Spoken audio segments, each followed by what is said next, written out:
Hello guys, welcome to exam clear. तो जैसा कि आप लोग जानते हैं कि हमारा सीमेट का क्रैश कोर्स चल रहा है। तो आज जो सेशन हम चालू करने वाले हैं वो है सेशन नंबर 4, और आज जो हम उसका पार्ट करेंगे वो है डेटा इंटरप्रिटेशन नंबर 1, जिसमें हम करेंगे मैनेजमेंट डेटा इंटरप्रिटेशन के क्वेश्चन। तो अगर आप चैनल पर नए हैं तो मैं आप लोगों से रिक्वेस्ट करूंगा कि अगर अभी तक सब्सक्राइब नहीं किया तो सब्सक्राइब कर लें। और साथ ही में मैं आप लोगों को बताना चाहूँगा कि हमारा ऐप लॉन्च हो गया है, जो कि टीचअप के नाम से है। तो आप लोग नीचे डिस्क्रिप्शन में उसके लिंक से जाके वो ऐप भी डाउनलोड कर सकते हैं। उस ऐप को डाउनलोड करने का फ़ायदा ये होगा कि आपको मॉक टेस्ट मिलेंगे। ठीक है, तो जैसे ही ये सेशन कंप्लीट हो जाएगा इसके बाद आप लोगों को इसका एक मॉक टेस्ट मिलेगा, उसको भी जाके अटेम्प्ट करिएगा। चलिए चालू करते हैं। So guys, today we are starting with the pie charts question.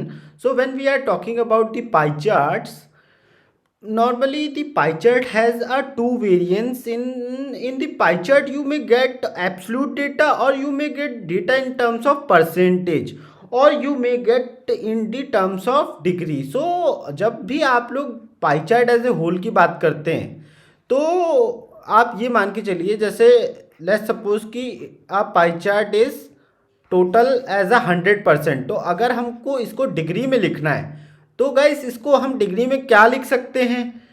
हमको आई थिंक अगर हम 360 डिग्री लिखें तो ये ठीक रहेगा, बिकॉज जब हम एक सर्कल की बात करते हैं एज अ होल तो हमें पता है कि एक सर्कल एज अ होल कितना होता है, 360 डिग्री होता है। So when we are talking about the pie chart and if we are going to represent it in the scale of percentage, तो pie chart as a whole is 100%, and if we are talking about the degree then it is 360 degree। तो चलिए guys जल्दी से कुछ चीज़ें कर लेते हैं, जैसे कि convert the following area into the degree. तो बेसिकली जो ये हमारे पास पाई चार्ट्स के जो पार्ट्स हैं, जैसे कि ये ए पार्ट है, यहाँ पे आपको दिया भी हुआ A B C D E, तो हमारे पास ये पार्ट्स हैं पाई चार्ट्स के। तो जो ये ए है इसको हमें डिग्री में कन्वर्ट करना है। तो गाइस 20% कितना होगा हमारा? 20% हमको 360 डिग्री का 20% निकालना है, तो कितना होगा गाइस? 72%, sorry degree. ठीक है, उसके बाद अगर हमको C/2 करना है, जैसे ए बी सी C/2 यानी कि 15%। 15% हमें 360 का 15% कितना होगा गाइस? 54 डिग्री। ठीक है गाइस, उसके बाद C+D कितना होगा हमारा गाइस? तो जो हमारा C है वो है 30 और D है हमारा 10, यानी कि 40%। 40% कितना होगा? 144 डिग्री। ठीक है, उसके बाद AD और E कितना होगा? A हो गया 20% हमारा, D हो गया हमारा 10% और E हो गया यहाँ पे हमारा 15%। तो ये कितना होगा हमारा? 45%। ठीक है, 45 हमने अभी 40% का निकाला था, तो 45% का इस कितना होगा हमारा? होगा ये 162 डिग्री। ठीक है, उसके बाद 6 प्लस E/2 यानी कि 6 हमारा 30 है और E है हमारा 15 यानी कि 7.5%। ठीक है, तो ये हमारा कितना होगा गाइस? क्या हम ये बोल सकते हैं कि ये हमारा 135 डिग्री होगा? तो आई होप आप लोगों को इतना तो समझ में आया होगा कि कैसे परसेंटेज से डिग्री में कन्वर्ट करते हैं हम एक पाई चार्ट को। ठीक है, अगर आप लोगों को ये चीज़ नहीं समझ में आई है तो मैं आप लोगों से रिक्वेस्ट करूंगा कि डिस्कशन में आप लोग एक बार पिन कर दीजिए, मैं आपको डिस्कशन में समझा भी दूंगा अलग से। ठीक है, क्योंकि गाइस हम लोग क्रैश कोर्स कर रहे हैं तो मैं ऐसा मानता हूं कि आप लोगों को ये नॉर्मल चीज़ें आती होंगी। अगर नहीं भी आती हैं तो मैं आपसे रिक्वेस्ट करूंगा कि आप डिस्कशन में थोड़ा सा लिख दीजिए, मैं आप लोगों को जो भी नहीं समझ में आया वो बता दूँ। तो चलिए गाइस क्वेश्चन से चालू करते हैं। तो जैसा कि आप लोग जानते हैं कि इनकम, एक्सपेंडिचर और प्रॉफिट के जो क्वेश्चन होते हैं वो काफ़ी फ्रिक्वेंटली आपको सीमैट और टिसमैट के एग्जाम में देखने मिलते हैं। और आई होप अगर आप लोग सीमैट की प्रिपरेशन कर रहे हैं तो आप लोगों को ये तो पता होगा कि जो हमें क्वेश्चन देखने के लिए मिलते हैं वो काफ़ी हार्ड नहीं होते हैं। सो चलिए क्वेश्चन से चालू करते हैं। तो क्वेश्चन नंबर 1 को करते हैं। If the income increased by 10% from 1996 and the expenditure decreased by 20% from 1996 to 1997, then the ratio of profit in 1997 to the debt in 1996 would be, हम यहाँ पे 1995 कर लेते हैं। ठीक है, that would be, तो ये क्वेश्चन जो है ये हम कैसे करेंगे, तो बेसिकली जो हमारे से क्वेश्चन बोल रहा है, if the income increase by 10% इन 1996, तो हमारे पास 1996 कहाँ पे, यहाँ पे हमारा ये जो इनकम है वो ब्लू है, यानी कि 812 है, ये हमारा इंक्रीज होके कितना हो जाएगा 10%। तो ये हमारा इंक्रीज हो रहा है, ठीक है। तो ये हमारा कितना हो जाएगा, ये हमारा हो जाएगा 893.2, क्योंकि आपका 10% इसका कितना होगा 81.2। जब आप इसको प्लस करेंगे इसमें तो आपके पास ये नंबर आ जाएगा। And the expenditure decrease by 20%, तो बेसिकली जो आपका एक्सपेंडिचर है वो 20% डिक्रीज हो गया है। तो ये है हमारा एक्सपेंडिचर और ये हमारा 20% डिक्रीज हो गया है। तो ये कितना हो जाएगा हमारा 484। आप इसमें से 20% निकालेंगे, इसको डिक्रीज करेंगे, यानी कि 21 हो जाएगा हमारा। 21 को डिक्रीज करेंगे तो आपके पास ये आ जाएगा। नाउ अब हमें प्रॉफिट निकालना है, ठीक है। हम प्रॉफिट निकालेंगे इन 1997। तो बेसिकली आपको करना क्या होगा, 893.2 को माइनस करना है 484 से। तो आपके पास कितना आ जाएगा, आपके पास आ जाएगा 409.2, ठीक है। ये आपका प्रॉफिट आ गया 1997 में। अब आपको ये क्या बोल रहा है question, then the ratio of the profit in 1997 to that in the 1995 would be. तो बेसिकली हमारे पास 1995 ये रहा, ठीक है।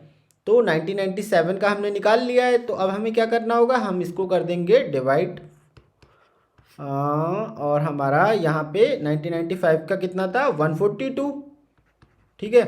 तो जब मैं इसको सॉल्व करूँगा तो यहाँ से हम पॉइंट हटा देंगे, यहाँ ज़ीरो आ जाएगा। अब अगर मैं 4 को कॉमन लेके इसको काटता हूँ तो हमारा क्या आ जाएगा 2102355। तो my answer would be B. तो आई होप आप लोगों को ये समझ में आया होगा। सिंपल क्वेश्चन था, ज़्यादा कुछ नहीं करना था। और एक चीज़ और, यहाँ पे क्वेश्चन में हमें ये नहीं बोला गया था कि हमको अप्रॉक्सीमेट फाइंड करना है, हमको बिल्कुल भी ऐसा बोला नहीं गया था। That's why we have this answer, ठीक है। आई होप आप लोगों को ये समझ में आया होगा। तो चलिए गाइस नेक्स्ट क्वेश्चन पे मूव करते हैं। तो गाइस इस क्वेश्चन में हमसे क्या बोल रहे हैं, find the percentage increase in the income in 1996 from 1995 exceeded the percentage increase in the income in 1995 from 1994 bye find the closest percentage point. तो बेसिकली हमसे इस क्वेश्चन में पूछा जा रहा है डिफरेंस इन परसेंटेज पॉइंट। तो हम कैसे इसको फाइंड करते हैं, बेसिकली कहना से कि अगर मैं आपको बोलूँ कि हमारे पास 20% एंड 10% है, तो अगर मैं आपसे इससे बोलूँ कि इसका डिफरेंस कितना होगा इन परसेंटेज, तो आप मुझसे बोलेंगे कि 10%।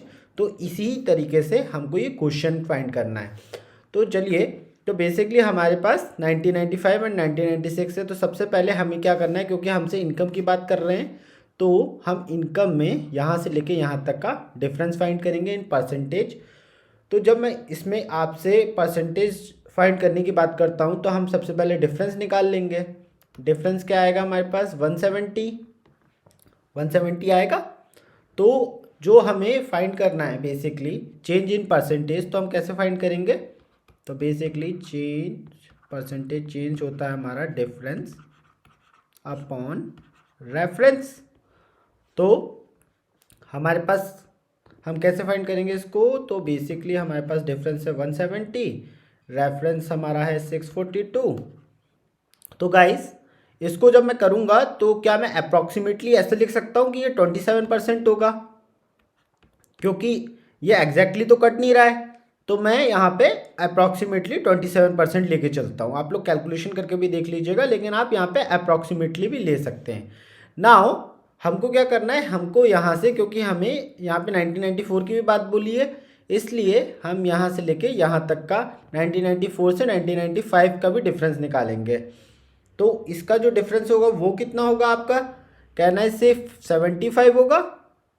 उसके बाद क्योंकि हमें इसका भी निकालना होगा, तो हम यहाँ पे डिफरेंस अपॉन रेफरेंस करेंगे और इंटू 100 करेंगे। सॉरी, यहाँ पे भी इंटू 100 था, मैं भूल गया, ठीक है। अब मैं इसको काटूंगा तो हमारा निकल के आ जाएगा आई थिंक अप्रॉक्सीमेटली 13%। तो यहाँ पे हमारे पास आ गया 13% और यहाँ पे आ गया हमारे पास 27%। Now we need to find the difference between this. ठीक है, तो ये कितना आ जाएगा अपना, क्या मैं ये बोल सकता हूँ कि ये हमारा 14% आ जाएगा डिफरेंस?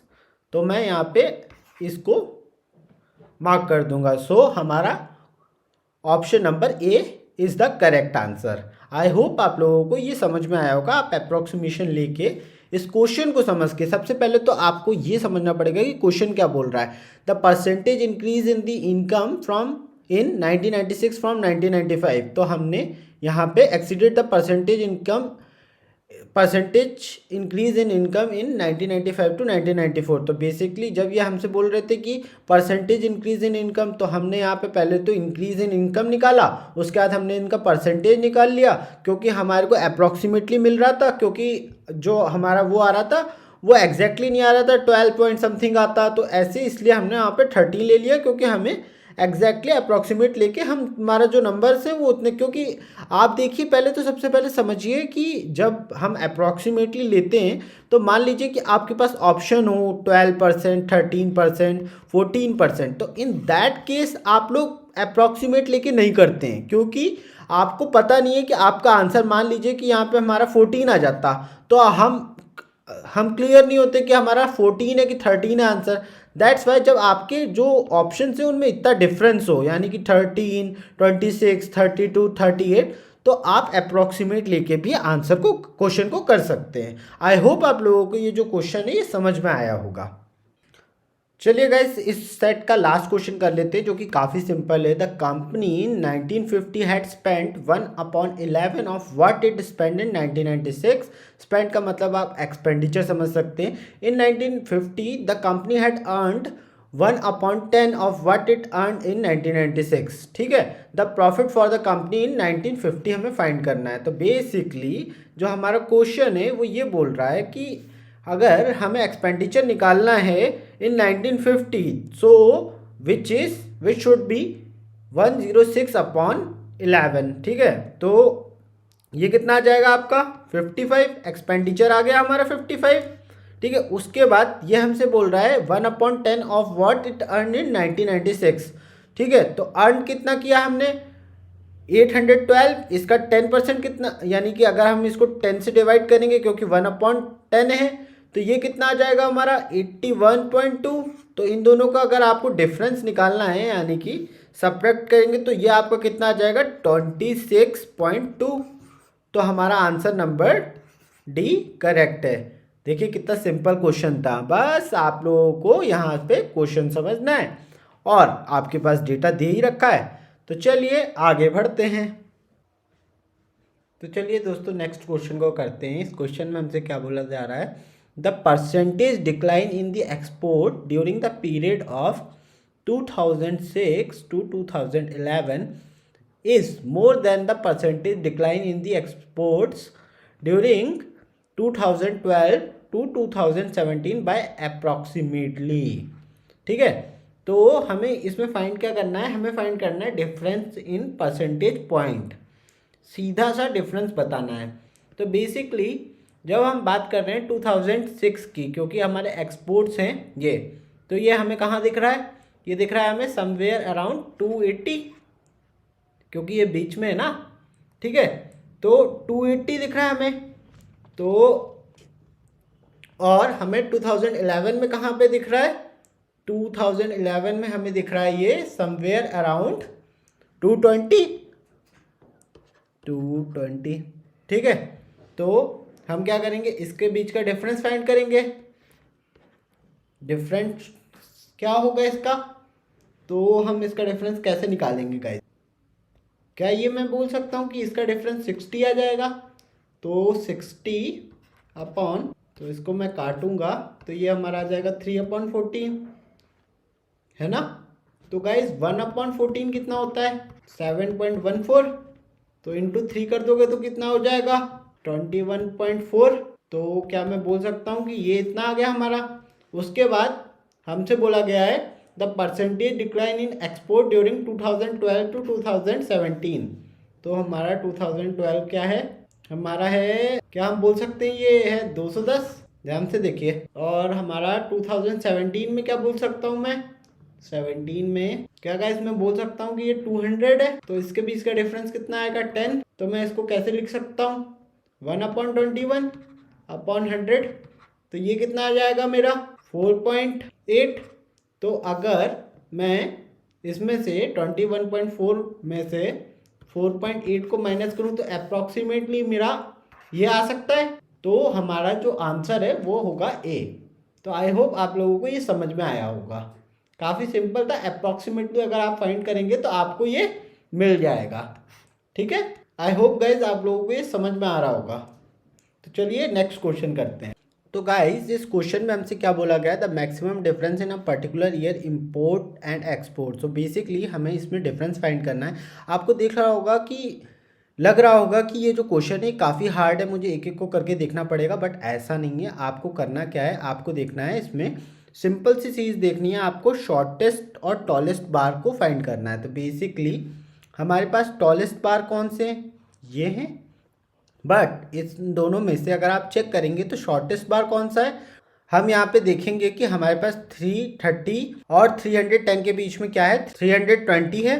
तो हम यहाँ पे लिख देंगे 320 और यहाँ पे हम क्या लिखेंगे, हमें साफ साफ दिख रहा है कि यहाँ पे 200 है। तो आपको इसका डिफरेंस निकाल लेना है, कितना है डिफरेंस, 120। क्या हमारे पास 120 के अलावा और कोई आंसर है जो कि इससे ज़्यादा हो, नहीं। तो हमारा आंसर सी करेक्ट है। तो आई होप आप लोगों को ये समझ में आया होगा। बहुत सिंपल सा क्वेश्चन था, बस दिमाग चलाने की ज़रूरत थी। तो चलिए गाइस इस क्वेश्चन को कर लेते हैं। इस क्वेश्चन में बोला गया है, the balance of trade is defined as import subtracted from the export, export minus import, which of the following block of the 3 years has witnessed the largest average negative balance of the trade। तो basically आपको find ये करना है। सबसे पहली बात तो ये कि इसमें नेगेटिव बैलेंस का ये मतलब होता है कि import should be more than export. तो बेसिकली आपसे बोला गया है कि इंपोर्ट जो है वो एक्सपोर्ट से ज़्यादा होना चाहिए। ठीक है, तो ऐसे तीन कौन से कॉन्जिक्यूटिव ईयर, मतलब ये जो आपके ऑप्शंस हैं इनमें आपको 3-3 ईयर्स दे रखे हैं। तो आपको ये फाइंड करना है कि ऐसे कौन से 3 ईयर्स हैं जिसमें आपका जो इंपोर्ट का ग्राफ है और जो एक्सपोर्ट का ग्राफ है उनमें काफ़ी ज़्यादा डिफरेंस है। तो मैं आप लोगों से ये बताऊंगा, मैं आप लोगों को जल्दी करके बता दूंगा, लेकिन मैं आप लोगों को बोलूँगा कि आप लोग जब इस क्वेश्चन को करें या इस टाइप के किसी क्वेश्चन को करें तो आप लोग थोड़ा सा दिमाग चलाएं और तुक्का ना मारे, क्योंकि मुझे पता है, मुझे दिख रहा है यहाँ पे कि कौन सा आंसर हो सकता है, इसलिए मैं डायरेक्ट जल्दी से कर दूंगा। लेकिन आपके केस में ऐसा नहीं होगा, आप लोगों को ये सॉल्व करके देखना पड़ेगा। आप लोगों को 2007 से लेकर 2009 तक का देखना पड़ेगा। ठीक है, इस हिसाब से आपको बाकी सारे ऑप्शंस में भी देखना पड़ेगा, तुक्का नहीं मारना है। हालांकि आप लोगों को ये तो साफ ही दिख रहा होगा कि 2007 से लेकर 2009 के काफ़ी छोटे छोटे ग्राफ्स हैं, तो इनमें तो नहीं होगा आंसर अपना। ठीक है, तो हम डायरेक्ट करेंगे जल्दी से। तो हम लोग क्या करेंगे, हम लोगों को ये देखना है कि ऑरेंज कलर का जो बार है वो ब्लू से ज़्यादा होना चाहिए। तो बेसिकली हमारे पास क्या है इसमें, तो हमारे को हम देखेंगे, चलिए ये वाला ऑप्शन डी को देख लेते हैं जो कि है 2010 से लेकर 2012 का। तो बेसिकली ये 3 ईयर्स हैं। तो यहाँ पे जो हमारा डिफरेंस है वो कितना आएगा आपका, यहाँ पे आएगा आपको 200। ठीक है, और यहाँ पे आपका 310 है, आपको याद था। तो हमारा डिफरेंस आ जाएगा 120। यहाँ पे मेरा डिफरेंस कितना आ जाएगा 70, और यहाँ पे मेरा डिफरेंस कैसे आ जाएगा 110। आप लोग जिस हिसाब से मैंने ये निकाला है इसी हिसाब से आप लोग इनका डिफरेंस फाइंड कर लीजिए। अब इनको प्लस कर लीजिए तो आपका ये आ जाएगा 300 प्लस। ठीक है, तो आपका जो आंसर होगा वो होगा डी। लेकिन क्योंकि मैंने आपको ऐसे करके दिखा दिया, इसका ये मतलब नहीं है कि आप भी ऐसे कर लें। आपके पास जो ऑप्शन है जैसे कि 2014 से लेकर 2016, क्योंकि ये भी आप लोगों को दिख रहा होगा कि शायद ये भी आंसर हो सकता है। ठीक है, तो आप लोगों को ये करके देखना होगा कि इनका डिफरेंस कितना है। ठीक है, इन दोनों इन सारों का डिफरेंस देख लीजिए, उसके बाद उनको प्लस कर लीजिए, जो भी आपको ज़्यादा मिलेगा वो इसका आंसर होगा। तो इस केस में ऑप्शन जो डी है वो करेक्ट होगा। ठीक है, आई होप आप लोगों को ये समझ में आया होगा। इसी के साथ ये सेशन एंड करता हूँ। सेशन को एंड करने से पहले मैं आप लोगों से एक रिक्वेस्ट करना चाहूँगा कि अगर चैनल को सब्सक्राइब नहीं किया तो कर लें, और साथ ही में हमारी ऐप डाउनलोड कर लें जिसका लिंक आपको डिस्क्रिप्शन में मिल जाएगा नीचे। ऐप को डाउनलोड करने से फ़ायदा ये होगा, ये जो सेशन है ये आपको जैसे ही आप यूट्यूब पे मिलेगा उसी के साथ आपको ऐप पे मिलेगा, उसके साथ आपको एक मॉक सीरीज आज रात तक, ठीक है, वो मिल जाएगी, अपलोड हो जाएगी। तो आप लोग कर क्या सकते हैं, आप लोग प्रैक्टिस कर सकते हैं। प्रैक्टिस करने से क्या होगा, प्रैक्टिस करने से ये होगा आपके साथ कि आपको पता चलेगा कि आपकी प्रिपरेशन इस पर्टिकुलर टॉपिक में कितनी है। ठीक है, उसी के साथ मैं आप लोगों को बता दूं कि साथ में और भी काफ़ी सारे प्रैक्टिस सेशंस आएंगे और साथ में फुल लेंथ मॉक भी आएंगे। तो वो आप जब करेंगे तो आप लोग कम से कम अपने सी मैट में 300 तो प्लस हम स्कोर करेंगे। और मैं गाइस आप लोगों से एक चीज़ और बोलना चाहूँगा, क्योंकि सेशंस क्या है वो काफ़ी लेट लेट आ रहे हैं। मैंने आप लोगों को एक टाइम टेबल दिया था, वो फॉलो नहीं हो पा रहा है। मैं पूरी कोशिश कर रहा हूँ कि वो फॉलो हो जाए, लेकिन क्या है कि मैं काफ़ी सारे कामों से मतलब घिरा हुआ हूँ इस टाइम पे, इसलिए ये हो नहीं पा रहा है। मैं ट्राई करूँगा कि एग्ज़ाम से पहले हम सारा जो सीमेट का कोर्स है यानी कि क्रैश कोर्स है उसको कंप्लीट कर दें। इसी के साथ मैं आप लोगों से लेना चाहूँगा अलविदा। Thank you and have a nice day.